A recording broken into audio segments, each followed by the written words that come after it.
Drama serial जुड़वा की आखिरी किस्त बहुत ही धमाका खेज होने वाली है। फरहत जिसने बड़ी ही सफाई से शाजिया और उसके बाप की बातें जुटला दी और सारा इल्जाम शाजिया के बाप यानी नाना मियां पर लगा दिया। झूठ के पाँव नहीं होते, एक न एक दिन वो आखिर सामने आकर ही रहता है। जद इसे अब अपनी ही बहन पर और ज्यादा यकीन हो चुका है कि फरहत कभी इसके साथ बुरा कर ही नहीं सकती। आदिल के सामने भी शाजिया और नाना मियां झूठे पड़ जाते हैं, लेकिन जब रक्षी को पता चलता है कि अब शाजिया मुमानी और उसकी दोनों जुड़वा बेटियां ज़ारा और सारा घर में वापस आ चुकी हैं, तो रक्षी अपनी माँ की अहवाल पुरसी करने के लिए मजहर के घर आती है, जहाँ उसका सामना ज़ारा और सारा से होता है। रक्षी एक साथ दो सारा को देखकर सुन पड़ जाती है और ज़ारा रक्षी से कहती है, हाय कजन कैसी हो, मैं ज़ारा हूँ और ये मेरी बहन सारा, तुम्हें मैं याद हूँ ना, हम मिल चुके हैं, मैं वही हूँ जिसने तुम्हें थप्पड़ मारा था। रक्षी गुस्से से अंदर चली जाती है और अपनी माँ फरहत से कहती है कि बाहर ये क्या तमाशा लगा हुआ है, पहले एक थी अब दो आ गई हैं। फरहत रक्षी से कहती है कि तुम्हारी शाजिया मुमानी भी आई हुई है मुझसे 20 साल का हिसाब किताब लेने, और आते ही मुझ पर बरस पड़ी है कि मैंने मजहर भाई को उनसे और उनकी बेटी सारा से जुदा किया और कासिम की मौत की जिम्मेदार भी मैं हूँ। तो रक्षी कहती है, ममा आपने वाकई में ऐसा किया था क्या? तो फरहत कहती है, तुम्हें क्या लगता है रक्षी के मैंने ऐसा किया होगा? तो रक्षी कहती है, नहीं, मेरी माँ ऐसा नहीं कर सकती, ना वो किसी की जान ले सकती है और ना ही किसी को दूर कर सकती है, ना किसी का हक मार सकती है।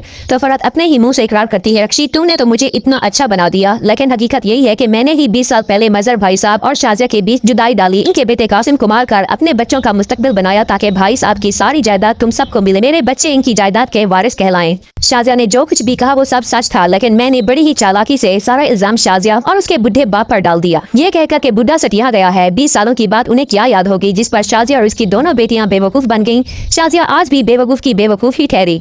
20 साल पहले भी वो मेरे घर से नहीं बच सकी, अब भी वो मुझे इस घर से निकलवा नहीं सकी। ये सब माँ बेटियां यहाँ रहने के लिए आ गई है ना, अब देखना कि मैं इन सब के साथ क्या करती हूँ। इनको वापस इनके घर हैदराबाद न भेज दिया तो मेरा नाम भी फरहत नहीं।